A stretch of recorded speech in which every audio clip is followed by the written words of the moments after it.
Assalamualaikum warahmatullahi wabarakatuh. Bertemu kembali dengan saya, Ibu Siti Tienti Wahyuni Nasution, Magister Pemikiran Islam dalam bidang studi Sosiologi di SMA Islam An-Nizam, Medan. Apa kabar anak-anak? Semoga semua dalam keadaan sehat walafiat, tetap semangat belajar sosiologi, karena sosiologi wonderful. Konflik sosial dan upaya penyelesaiannya. Diharapkan setelah mempelajari materi ini, siswa mampu memahami konflik dalam kehidupan masyarakat, mampu mendeskripsikan pengertian, faktor, serta dampak konflik dalam kehidupan, dan memberi contoh konflik sosial dalam kehidupan. Anak-anak yang baik, manusia sebagai makhluk sosial selalu berinteraksi dengan sesama manusia.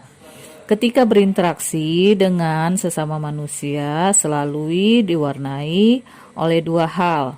Yang pertama konflik dan yang kedua kerjasama.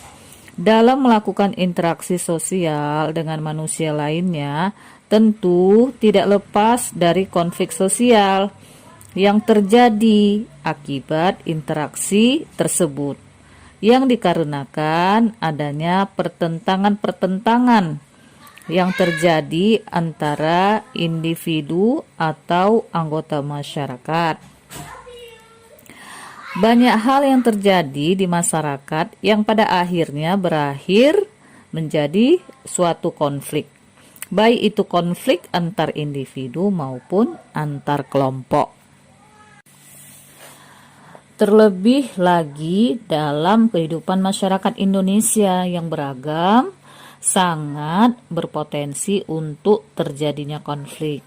Oleh sebab itu, dibutuhkan kesadaran dan kemampuan untuk dapat mengelola konflik menjadi suatu yang positif, yaitu dengan cara mengendalikan dan menjaga integrasi sosial yang harmonis. Namun demikian, kadangkala pertentangan-pertentangan tidak bisa dihindari.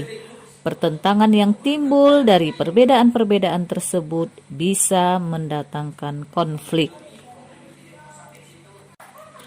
Nah, untuk lebih memahami tentang konflik sosial dalam kehidupan masyarakat, mari kita pelajari dalam subbab memahami konsep berikut ini ya.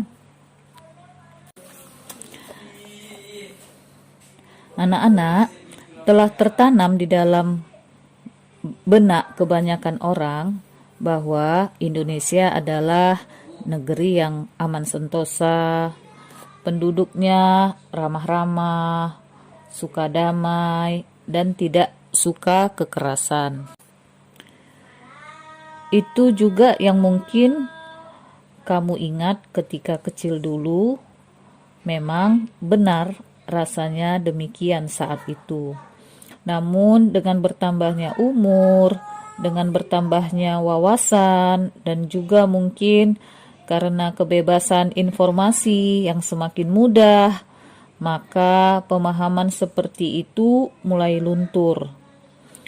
Sekarang ini kita sering mendengar atau membaca bahwa banyak terjadi konflik dalam masyarakat, sehingga muncul dalam bentuk atau muncul dalam benak kita mengapa konflik itu ada. Apa dan bagaimana konflik itu bisa terjadi? Ayo kita diskusikan hal ini. Yang pertama kita bahas tentang pengertian konflik sosial dulu ya. Konflik berasal dari kata kerja Latin configere, yang berarti saling memukul. Secara sosiologis, konflik diartikan sebagai suatu proses sosial antara dua orang atau lebih, di mana salah satu pihak berusaha menyingkirkan pihak lain dengan menghancurkannya atau membuatnya tidak berdaya. Nah, jadi ini pengertian konflik secara sosiologisnya. Nah, anak-anak, beberapa ahli memberikan definisi tentang konflik dari sudut pandang mereka masing-masing.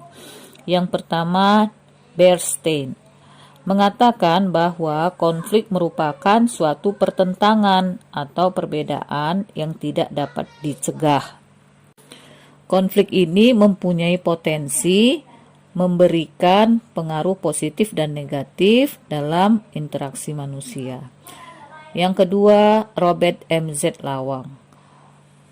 Konflik adalah perjuangan memperoleh status, nilai, kekuasaan, di mana tujuan mereka yang berkonflik untuk memperoleh keuntungan dan untuk menundukkan saingannya. Yang ketiga, Aryono Suyono. Konflik adalah proses atau keadaan di mana dua pihak berusaha menggagalkan terciptanya tujuan masing-masing disebabkan adanya perbedaan pendapat, nilai-nilai, ataupun tuntutan dari masing-masing pihak. James W. van der Zanden dalam bukunya Sosiologi, konflik diartikan sebagai suatu pertentangan mengenai nilai atau tuntutan hak atas kekayaan, kekuasaan, status atau wilayah tempat yang saling berhadapan bertujuan untuk menetralkan, merugikan, ataupun menyisihkan lawan mereka. Nah, berikutnya dari Suryono Sukanto. Suryono Sukanto mengatakan bahwa konflik merupakan suatu proses sosial di mana orang per orang atau kelompok manusia berusaha untuk memenuhi tujuannya dengan jalan menentang pihak lawan disertai ancaman atau kekerasan. Jadi bisa kita artikan bahwa konflik adalah pertentangan antara anggota atau antara kelompok dalam masyarakat yang sifatnya menyeluruh yang disebabkan oleh adanya beberapa perbedaan, yaitu perbedaan individu, perbedaan pola budaya, perbedaan status sosial, perbedaan kepentingan, dan terjadinya perubahan sosial dalam suatu interaksi sosial yang bersifat dinamis, ya. Jadi ini berpotensi terjadinya konflik baik dalam masyarakat homogen maupun dalam masyarakat majemuk. Konflik sosial merupakan hal yang bisa terjadi bahkan menjadi unsur dinamis yang melahirkan berbagai kreativitas masyarakat. Anak-anak, konflik sosial mustahil dihilangkan sama sekali. Yang harus dicegah adalah konflik yang menjurus pada pengerusakan dan penghilangan salah satu pihak atau para pihak yang berkonflik. Oleh karena itu, konflik harus dikendalikan, dikelola, dan diselesaikan melalui hukum atau melalui jalan damai. Sekarang kita masuk bagian yang kedua, yaitu sumber konflik sosial. Konflik dilatar belakangi oleh perbedaan ciri-ciri yang dibawa individu dalam suatu interaksi. Perbedaan-perbedaan tersebut diantaranya adalah menyangkut ciri fisik, kepandaian, pengetahuan, adat istiadat, keyakinan, dan sebagainya. Dengan dibawa sertanya ciri-ciri individu dalam interaksi sosial, konflik merupakan situasi yang wajar dalam setiap masyarakat dan tidak satu masyarakat pun yang tidak pernah mengalami konflik antar anggotanya atau dengan kelompok masyarakat lainnya. Konflik hanya akan hilang bersamaan dengan hilangnya masyarakat itu sendiri.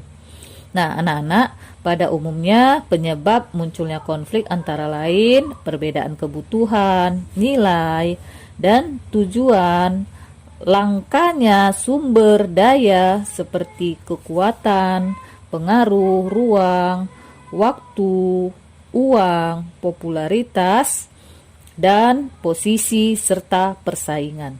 Ketika kebutuhan, nilai, dan tujuan saling bertentangan, ketika sejumlah sumber daya menjadi terbatas, dan ketika persaingan untuk suatu penghargaan serta hak-hak istimewa muncul, konflik kepentingan pun akan muncul. Berikut ini adalah faktor penyebab konflik. Pertama, perbedaan individu yang meliputi perbedaan pendirian dan perasaan. Setiap manusia adalah individu yang unik. Artinya, setiap orang memiliki pendirian dan perasaan yang berbeda-beda satu dengan lainnya. Perbedaan pendirian dan perasaan akan sesuatu hal atau lingkungan yang nyata ini dapat menjadi faktor penyebab konflik sosial, sebab dalam menjalani hubungan sosial, seseorang tidak selalu sejalan dengan kelompoknya. Misal, ketika berlangsung pentas, ya, pementasan sandiwara misalnya di lingkungan pemukiman, tentu perasaan setiap warganya akan berbeda-beda. Ada yang merasa terganggu karena berisik, tetapi ada pula yang merasa terhibur. Yang kedua, perbedaan latar belakang kebudayaan dan kepentingan. Nah, di sini manusia memiliki perasaan pendirian maupun latar belakang kebudayaan yang berbeda. Sebab itu, dalam waktu yang bersamaan masing-masing orang atau kelompok memiliki kepentingan yang berbeda-beda. Kadang-kadang orang dapat melakukan hal yang sama tetapi untuk tujuan yang berbeda-beda. Contohnya, perbedaan kepentingan dalam hal pemanfaatan hutan. Para tokoh masyarakat menganggap hutan sebagai kekayaan budaya yang menjadi bagian dari kebudayaan mereka, sehingga harus dijaga, tidak boleh ditebang. Para petani menebang pohon-pohon karena dianggap sebagai penghalang bagi mereka untuk membuat kebun atau ladang. Nah, bagi para pengusaha kaya, pohon-pohon ditebang dan kemudian kayunya diekspor guna mendapatkan uang dan membuka pekerjaan.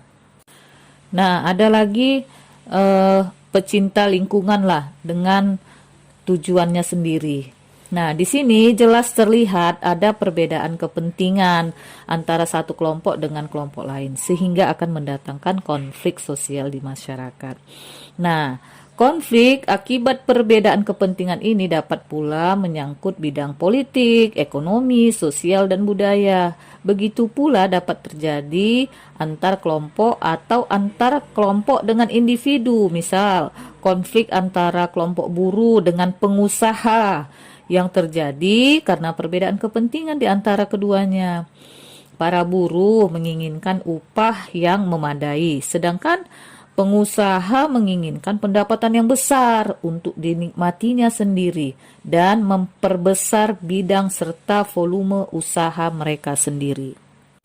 Yang ketiga, perubahan-perubahan nilai yang cepat dan mendadak dalam masyarakat. Perubahan adalah sesuatu yang lazim dan wajar terjadi, tetapi jika perubahan itu berlangsung cepat atau bahkan mendadak, perubahan tersebut dapat memicu terjadinya konflik sosial. Nah, untuk perubahan sosial nanti lebih mendalam kita pelajari di kelas 12 ya. Nah, untuk perubahan-perubahan nilai seperti ini contohnya, pada masyarakat pedesaan yang mengalami proses industrialisasi yang mendadak akan memunculkan konflik sosial, sebab nilai-nilai lama pada masyarakat tradisional yang biasanya bercorak pertanian secara cepat berubah menjadi nilai-nilai masyarakat industri. Nilai-nilai yang berubah itu seperti kegotong royongan berganti menjadi nilai kontrak kerja dengan upah yang disesuaikan menurut jenis pekerjaannya. Hubungan kekerabatan bergeser menjadi hubungan struktural yang disusun dalam organisasi formal perusahaan. Nilai-nilai kebersamaan berubah menjadi individualis dan nilai-nilai tentang pemanfaatan waktu yang cenderung tidak ketat berubah menjadi pembagian waktu yang tegas seperti jadwal kerja dan istirahat dalam dunia industri. Perubahan ini membuat kegoncangan proses-proses sosial di masyarakat, bahkan akan terjadi upaya penolakan terhadap semua bentuk perubahan karena dianggap mengacaukan tatanan kehidupan masyarakat yang telah ada. Demikian pembelajaran hari ini. Sampai jumpa di video pembelajaran berikutnya. Jangan lupa like, comment, and share video ini. SMA Islam An-Nizam, unggul, cerdas, Islami. Assalamualaikum warahmatullahi wabarakatuh.